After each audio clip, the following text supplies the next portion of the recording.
వైఎస్ఆర్సీపీ అధినేత జగన్మోహన్ రెడ్డి గన్నవరం నియోజకవర్గంలో వల్లభనేని వంశీ పరువు అడ్డంగా తీశారా? అది గ్రహించినటువంటి వల్లభనేని వంశీ కొడాలి నానికి ఫోన్ చేసి సీరియస్ అయ్యారా అంటే అవుననే సమాధానం ఇస్తున్నారు కొంతమంది రాజకీయ విశ్లేషకులు.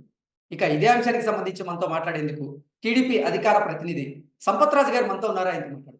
సార్ నమస్తే అండి. నమస్తే అండి.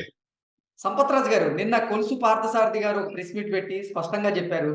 గన్నవరం నియోజకవర్గంలో రానున్న ఎన్నికల్లో వల్లభనేని వంశీ ఓడిపోవడం ఖాయం. అది గ్రహించినటువంటి జగన్మోహన్ రెడ్డి నన్ను పిలిచి గన్నవరం నియోజకవర్గం నుంచి నన్ను పోటీ చేయమని కోరారు. కానీ ఆయన కోరికని నేను తిరస్కరించాను అంటూ కూడా ఆయన చెప్పిన నేపథ్యంలో ఈరోజు వల్లభనేని వంశీ కొడాలి నానికి ఫోన్ చేసి గన్నవరం నియోజకవర్గంలో జగన్మోహన్ రెడ్డి నా పరువు పూర్తిగా తీసేశాడు అంటూ కొడాలి నాని మీద వల్లభనేని వంశీ సీరియస్ అయ్యారంటూ కూడా ఒక వార్త ఇప్పుడు సోషల్ మీడియాలో చక్కర్లు కొడుతుంది సార్. ఏంటి సార్ పరిస్థితి ఏంటి? దీని మీద మీ విశ్లేషణ ఏంటంటే ఏం చెప్తారు సార్? కృష్ణ గారు, ఇక్కడ ఒక విషయం అండి. ఏదైతే వల్లభనేని వంశీ ఏదైతే గన్నవరం నియోజకవర్గం అని చెప్పి మాట్లాడుకుంటున్నామో, ముందు ఆ నియోజకవర్గ విశ్లేషణ కానీ తీసుకున్నట్లయితే దాదాపు ఆ నియోజకవర్గంలో మాకు తెలుగుదేశం పార్టీకి ఇంతకుముందు బత్తుల అర్జునుడు అని చెప్పేసి ఆయన ఇన్ఛార్జిగా ఉన్నారు. ఆయన చనిపోవడం జరిగిందండి.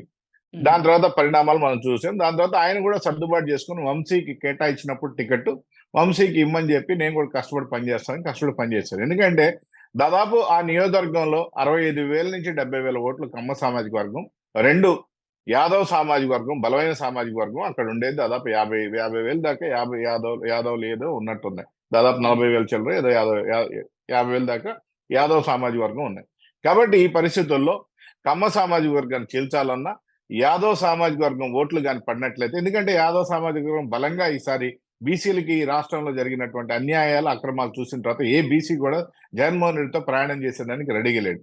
ఈ పరిస్థితుల్లో పార్థసారథి యాదవ్ కులానికి చెందినటువంటి వ్యక్తి కాబట్టి పార్థసారథిని అక్కడ తీసి గన్నవరంలో కానీ పెట్టినట్లయితే సో బీజేపీ తెలుగుదేశం పార్టీకి ఓట్ బ్యాంక్ పోకుండా అయిపోద్ది. ఈ కోణంలో పార్థసారథిని మారొద్దాం అని చెప్పి అనుకున్నారు. అయితే ఇక్కడ పార్థసారథి విషయంలో కానీ నిజంగా మనం కానీ చూసుకున్నట్లయితే ఎప్పుడో వాళ్ళ ఫాదరే ఎంపీగా చేస్తున్నాడు. 3-4 సార్లు ఎంపీ గెలిచినాడు. ఈయన 4 సార్లు ఎమ్మెల్యే గెలిచాడు. మాజీ మంత్రి పార్థసారథి. ఆయన నీకు జగన్మోహన్ రెడ్డి గారికి లాస్ట్ 5 సంవత్సరాలు ఆయన ఇల్లు నీ జగన్మోహన్ రెడ్డి గారి కార్యాలయానికి ఇచ్చాడు, వైసీపీ కార్యాలయానికి. అలాంటి వ్యక్తిని నువ్వు వాడుకొని నడి రోడ్లో వదిలేసి ఆఖరికి మంత్రి పదవి ఇవ్వకుండా అవమానకరంగా నువ్వు కనీసం ఆయనకి వచ్చే టిటిడి చైర్మన్ ఏ పదవి ఇవ్వకుండా కనీసం అవమానకరంగా చూసినట్లయితే నిజంగా దానికి యాదవ సామాజిక వర్గం మొత్తం కూడా పార్థసారథి ఆయన ఏంటంటే ఎప్పుడు కూడా సామాజిక వర్గానికి పెద్ద దిక్కుగా ఆయన కూడా ఉంటారు. కాబట్టి ఈ పరిస్థితుల్లో ఆ సామాజిక వర్గం అంతా దూరం అయిపోద్ది అని తెలిసి కూడా ఈరోజు ఆయన ఏం చేశారంటే ఆయన్ని పక్కన పెట్టడం జరిగింది. ఈరోజు పార్థసారథి గారు ఒప్పుకున్న ఆయన క్యాడర్ ఎవరైతే ఉన్నారో, లేకపోతే రాష్ట్రం మొత్తం మీద ఆయనకు సత్సంబంధాలు కలిగిన యాదవ్ నాయకులు ఎవరైతే ఉన్నారో వాళ్ళందరూ కూడా ఈ పార్టీతో ప్రయాణం చేయొద్దు అని చెప్పిన తర్వాత ఆ పార్టీతో ప్రయాణం చేయకుండా ఆగుదు అనే పరిస్థితుల్లో అప్పుడు పార్థసారథికి వలేసి ఆ కమ్యూనిటీ మొత్తం దూరం అయ్యేటట్టుందని చెప్పి ఏదో చెప్తున్నారు. కానీ ఇక్కడ చాలా స్పష్టంగా నేను చెప్పేది ఏంటంటే ఈరోజు గుంటూరు జిల్లా, విజయవాడ జిల్లాల్లో 2 జిల్లాల్లో ఎటువంటి పరిస్థితుల్లో వైఎస్ఆర్ కాంగ్రెస్ పార్టీ అభ్యర్థులు ఒక్కరు కూడా గెలిచే సమస్య లేదు. ఇది చాలా స్పష్టం. కాబట్టి పార్థసారథి లాంటి ఒక సామాజిక వర్గానికి పెద్ద దిక్కుగా ఉన్నటువంటి ఒక వ్యక్తిని ఎప్పుడు కూడా ఏ పార్టీ అయినా గౌరవించుకుంటది. కాకపోతే వైఎస్ఆర్ కాంగ్రెస్ పార్టీ వాళ్ళ దౌర్భాగ్యం ఏంటంటే ఎవరిని గౌరవించారు కాబట్టి పార్థసారథి గారిని గౌరవించలేదు. ఈరోజు తెలుగుదేశం పార్టీ కానీ, జనసేన కానీ, కాంగ్రెస్ కానీ ఎవరైనా కూడా పార్థసారథి గారికి ఇవ్వాల్సిన గౌరవ స్థానాలు ఇస్తారు కాబట్టి ఆ సామాజిక వర్గాన్ని గుర్తుపెట్టుకొని ఇస్తారు కాబట్టి తెలుగుదేశం పార్టీ వైపు ఆయన పైన ఉన్నట్టుంది. చూడాలి ఎలా ఉంటుందో మరి పరిస్థితులు బట్టి. కాబట్టి ఎటువంటి పరిస్థితుల్లో ఆ 2 జిల్లాల్లో ఎవరు కూడా గెలిచే సమస్య లేదు. ఇది చాలా స్పష్టంగా గన్నవరం నియోజకవర్గంలో ఉన్నటువంటి వంశీకి చాలా క్లియర్ గా తెలుసు. నేను ఓడిపోతున్నాననే సంగతి ఆయనకు తెలుసు. ఓకే, మరి కొడాలి నానికి కాల్ చేసి ఆయన మీద సీరియస్ అవ్వడం దేనికండి? నేను అనేది ఏంటంటే అండి, దొందేనండి. దొందే. కొడాలి నానియే, వంశీయే. ఇద్దరు ఒక గూటి పక్షులు ఇంకో గూటికి వెళ్ళారు. ఒకే గూట్లో తిరుగుతుంటారు. వాళ్ళు మాట్లాడుకుంటే మనకేం సంబంధం సార్? ఏమన్నా మాట్లాడుకొని ఓడిపోయే పక్షులు రెండు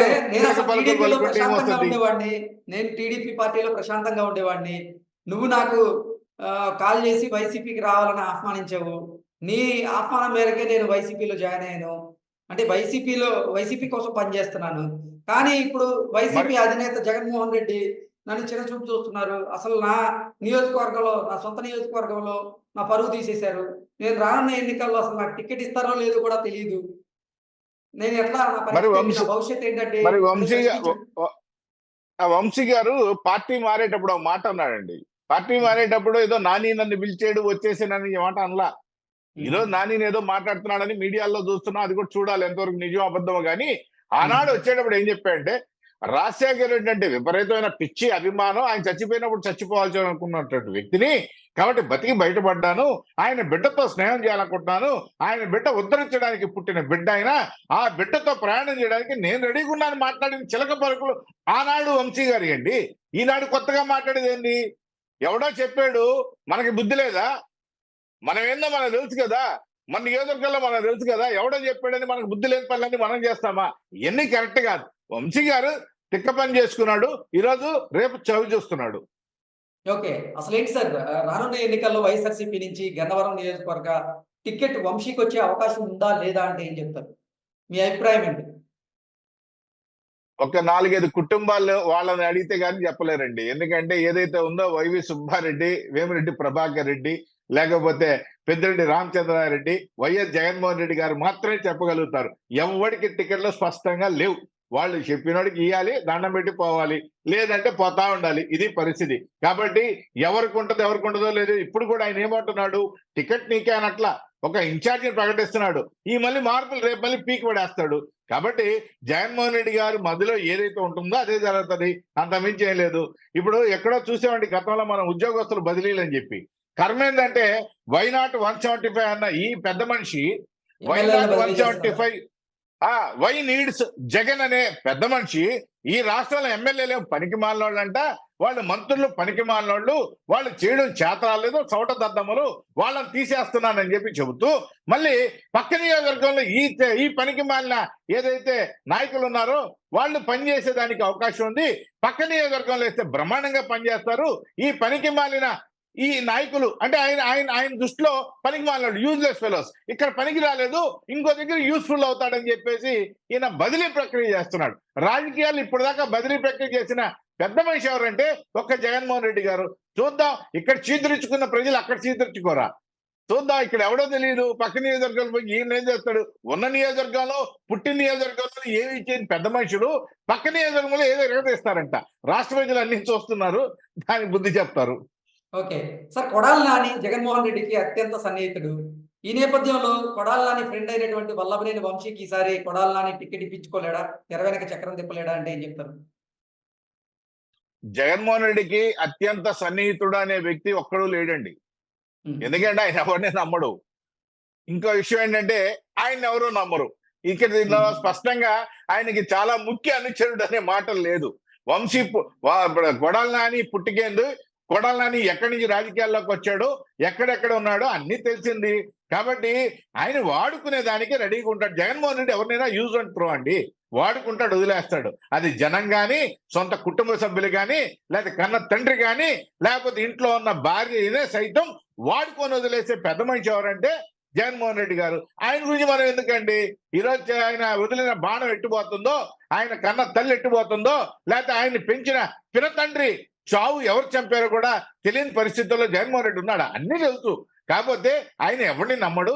కాబట్టి ఆయన్ని నమ్ముకొని పోతున్నా అంటే అంతకుమించి దౌర్భాగ్యం లేదు. ఇంక నాకు తెలిసి తిక్క మనిషి అంటే తప్ప ఆయన నమ్మరు. కాబట్టి కొడాలి నాని అనేవాడు తిక్కలోడైతే కాదు.